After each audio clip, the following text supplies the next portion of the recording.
Enggak kan, ini kan persoalannya yang diberitakan adalah ambisinya Bu Iriana ini sebenarnya. Eh, Pak Jokowi jadi menabrak konstitusi, dalam tanda kutip framingnya apa, narasi yang mau disampaikan itu bang, gara-gara ambisinya Bu Iriana, ya kan, sakit hati kepada Bu Mega, gitu kan.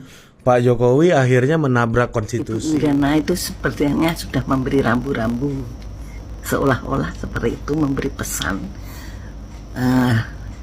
ke ring 1. Nah, wanita ini bercerita bahwa dia dapat informasi yang seolah-olah valid yang dia peroleh dari ring 1. Nah, berarti dia orang topnya.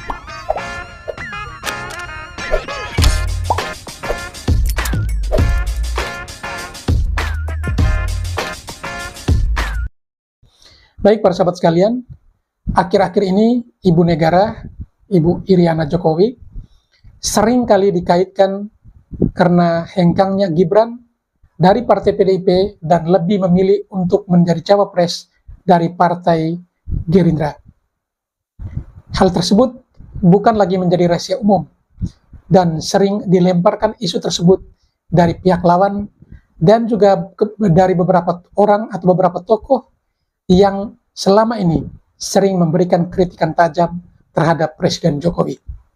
Namun, apakah benar Ibu Iriana berlaku demikian?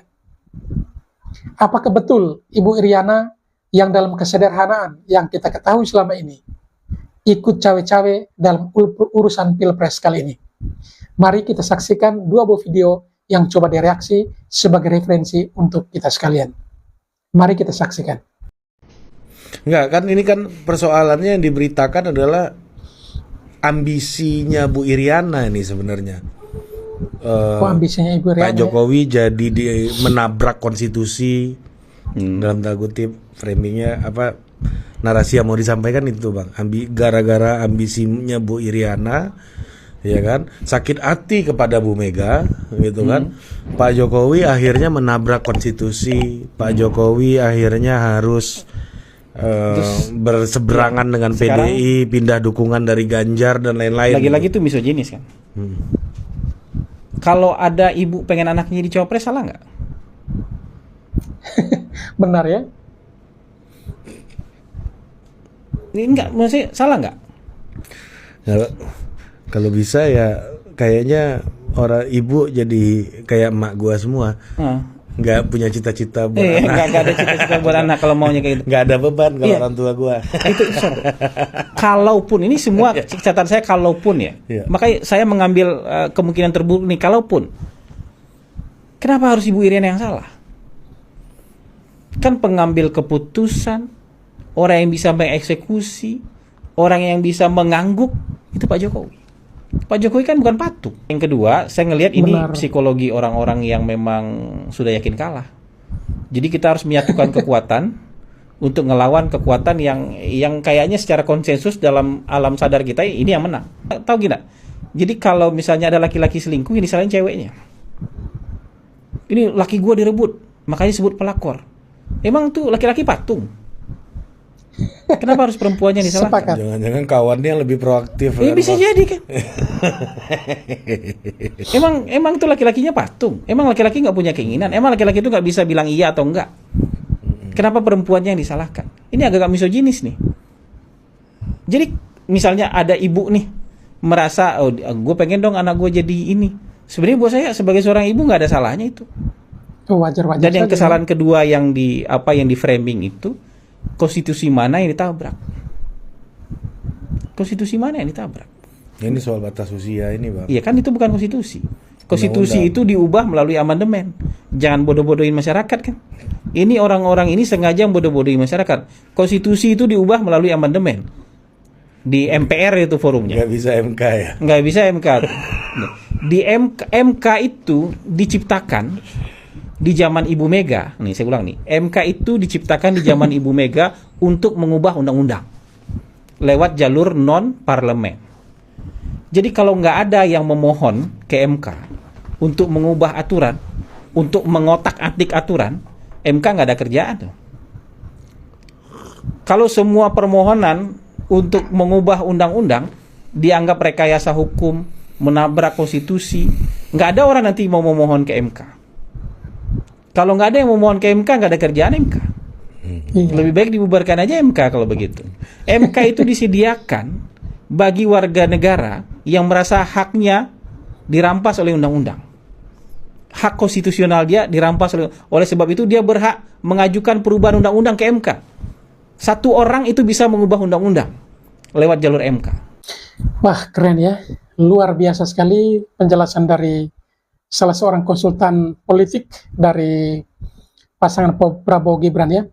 Beliau dengan tegas dan meyakinkan menyatakan bahwa sesungguhnya yang dilakukan Ibu Iriana itu hoax ya, yang diisukan selama ini bahwa Ibu Iriana itu mendorong Jokowi untuk menabrak konstitusi. Dan tadi kita dengarkan bersama bagaimana dijelaskan oleh beliau bahwa konstitusi itu tidak ditabrak. Karena sesungguhnya yang merubah konstitusi itu adalah parlemen, DPR, dan itu melalui sidang MPR. Dan beliau mengingatkan jangan membodoh-bodohi masyarakat. Sedangkan tugasnya MK itu dibentuk saat Megawati menjadi presiden. Dibentuklah MK untuk bisa merubah undang-undang atas permohonan seseorang.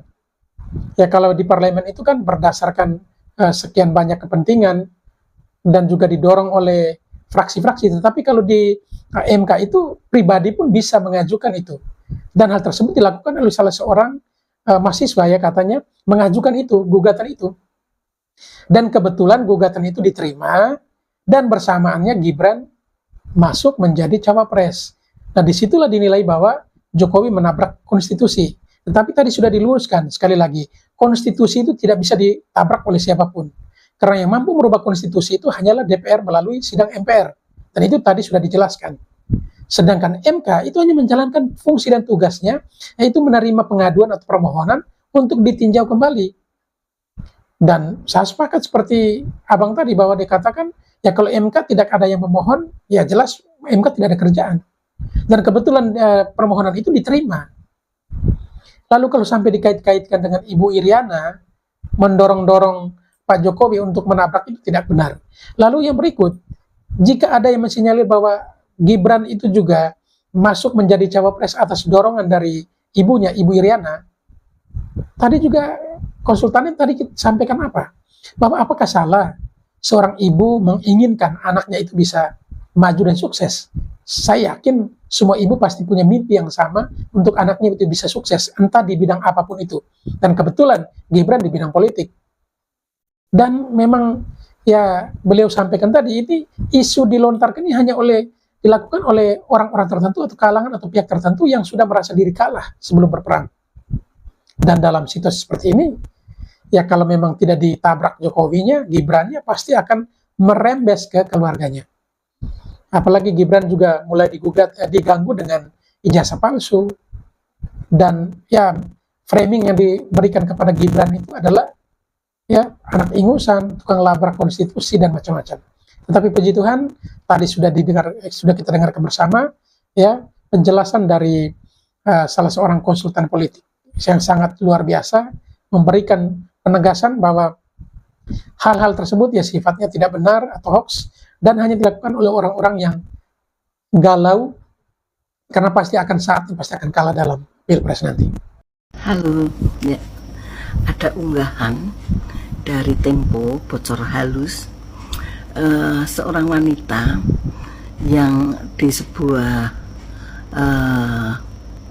pertemuan dia bercerita bahwa Ibu Iriana itu sudah mengkondisikan seperti itu ya bahwa sebelum ada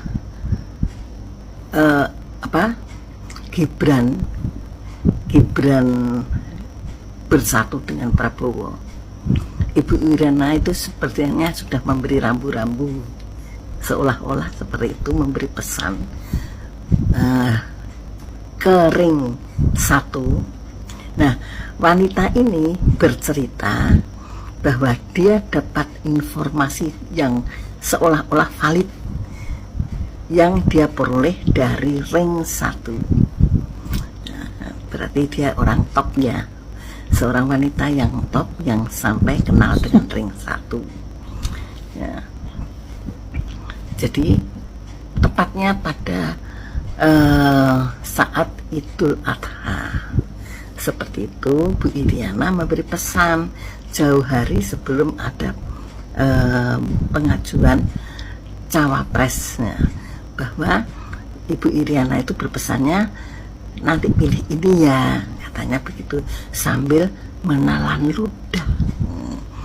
Dia kalau bahasa tubuh ya, kalau seseorang bercerita kemudian menelan ludah yang kondisinya seperti itu, bahasa tubuh itu dia menahan suara kebohongan.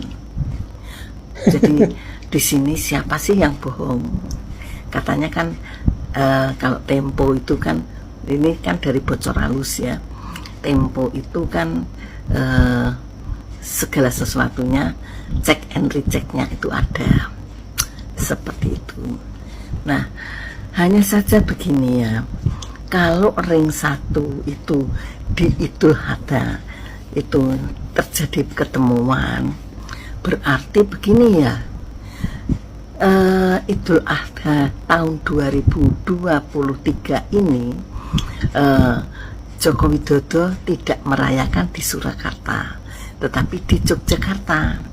Videonya bisa dilihat di YouTube, unggahan dari Metro TV, kan seperti itu ya. Dia jam 2 siang itu pergi keluar dari Istana Yogyakarta, Pak Jokowi bersama cucunya, sudah itu ya, dengan 2 orang cucunya, laki dan perempuan, itu keluar, kemudian menemui masyarakat, kan seperti itu. Artinya apa? Kalau memang Bu Iriana di hari Idul Adha itu ada pertemuan keluarga ring 1, sekaligus memberi pesan nitip untuk memilih Pak Prabowo Gibran nantinya, itu berarti setelah sholat Id Bu Iriana pergi ke Surakarta ya, seperti itu. Nah, jadi Bu Iriana pergi ke Surakarta pada tanggal 29 jamnya kita tidak tahu ya, tapi ada unggahan dari Kompas TV ya, tanggal 29 kan hitungan hari itu kan bisa berlaku lebih cepat dan lebih lambat ya. Di sini 29 Idul Adha, mungkin Idul Adha-nya tanggal 26 ya, itu 28 yang jelas unggahan tanggal 29 Metro TV. Kemudian tanggal 29 itu Jokowi sampai di Ukraina bersama Ibu Iriana. Jadi kalau memang betul Ibu Iriana itu ketemuan dengan dengan ring 1-nya yang ada di Surakarta, dan sekaligus ya kan itu ketemuan bukan sebelum Idul Adha, tetapi pada hari Idul Adha itu ada ketemuan dengan ring 1 sambil memberi pesan seperti itu. Berarti setelah sholat Id dari Yogyakarta, Bu Iriana ke Surakarta. Nah, sehabis dari Surakarta langsung kembali ke Jakarta, Pak Jokowi juga kembali ke Jakarta. Jadi berpisah ya, mereka berdua berpisah, kemudian bersama-sama ke Ukraina. Kan seperti ada videonya di YouTube, itu unggahan dari Kompas TV yang meliput kegiatan Pak Jokowi dengan Ibu Iriana waktu kunjungannya ke Ukraina tanggal 29 Juni. Jadi begini ya, siapa yang benar ya? Ya ginilah, yang benar yang jangan mana? terlampau. Kok ingin melibatkan Ibu Iriana itu kok begitu sekali ya. Kan dikata itu hari-hari itu adalah hari-hari sebelum setelah itu Idul Adha misalkan ya, ke Solo bulan Agustus. Saya kira apakah bulan Agustus itu tidak merepotkan anaknya. Saat itu Gibran kan ya juga sedang ada acara, yaitu membuka mengadakan pembukaan Asian Games untuk disabel, kan seperti itu ya. Jadi tanggal bulan Agustus, terus Agustus September itu mungkin ada pertemuan atau gimana. Oktobernya kan ada acara lagi, yaitu Jokowi ke Rusia bersama dengan Ibu Iriana. Jadi gimana dong penjelasannya ya, yang benar yang mana? Jadi menurut saya penampilan seorang wanita yang mengabarkan bahwa saya tidak kenal ya siapa wanita itu, tetapi dia kenal dengan ring satu dari keluarga Presiden Joko Widodo, kemudian mendengar kasak kusuk dari ring satu Presiden keluarga Ibu Iriana, kan seperti itu. Nah tetapi kronologinya kan seperti yang kita tahu, rakyat Indonesia tahu bahwa pada hari raya Idul Adha Presiden Joko Widodo tidak merayakan Idul Adhanya itu di Solo, tetapi merayakan Idul Adhanya di Yogyakarta. Menurut saya ini ya, kenapa dilakukan oleh Jokowi? Justru Jokowi melakukan itu karena bulan Juni ini anaknya itu sedang mempersiapkan ya, Juli otomatis tidak waktu yang singkat ya, karena Agustus itu ada pembukaan Asian Games untuk untuk disabilitas, peserta disabel, kan begitu. Oleh karena itu kegiatan itu tidak direpoti oleh oleh Jokowi. Nah, tidak mungkin Jokowi datang sendiri ke Jogja hanya dengan cucunya saja, 2 orang cucunya saja. Tentu ada Ibu Iriana yang ada di sana ikut serta. Menurut saya kan seperti itu logikanya. Jadi sekali lagi saya yakin dan percaya mbaknya ini sedang bercerita membuat fiksi ya, membuat fiksi atau cerita khayal. Nah, terus dia ini pada saat menjelaskan berada di ring satu, dia menelan ludah. Menelan ludah itu wajar, tetapi kan kelihatan bahasa tubuhnya menelan ludah yang dengan kebohongan atau menelan ludah itu memang suatu keadaan yang memang sedang terjadi ya. Jadi seperti itu menurut saya. Jadi sudahilah mbak ya, sudahilah untuk membuat hoax. Baik sahabat sekalian, menarik apa yang disampaikan oleh Ibu Retno ini terkait isu yang sementara berkembang bahwa sesungguhnya Gibran maju menjadi cawapresnya Prabowo itu sudah didiskusikan jauh-jauh hari oleh ibu negara kita, yaitu Ibu Iriana. Menurutnya pada acara Idul Adha di Solo itu sesungguhnya Ibu Iriana sudah bersama keluarga besar sudah membicarakan terkait persiapan untuk Gibran maju menjadi cawapres. Tetapi tadi penjelasan ibu ini menarik bahwa pada tanggal atau pada acara perayaan Idul Adha itu sebenarnya Pak Jokowi sedang bersama cucu-cucunya itu ada di Jogja. Dan menurut ibu ini ya pasti Ibu Iriana juga ikut ke Jogja. Tidak mungkin Ibu Iriana biarkan Pak Jokowi sendirian ke Jogja bersama dengan kedua cucunya. tentu pasti Ibu Iriana juga ikut. Dan dari cerita ini, sesungguhnya memang Pak Jokowi tidak merepotkan anaknya Pak Gibran yang selaku wali kota Solo, yang lagi sibuk-sibuknya mempersiapkan acara atau kegiatan Asian Games untuk kaum disabilitas. Sehingga kalau memang ada seorang wanita yang pernah tampil di acara podcast di Tempo Bocor Halus, menyampaikan bahwa ia mendapatkan informasi valid dari Ring 1, ini sesungguhnya beritanya hoax. Karena memang secara lokus atau lokasi tempat kejadian itu juga tidak benar, karena Ibu Iriana saat itu lagi di Jogja menurut penyampaian atau penjelasan dari Ibu Retno ini.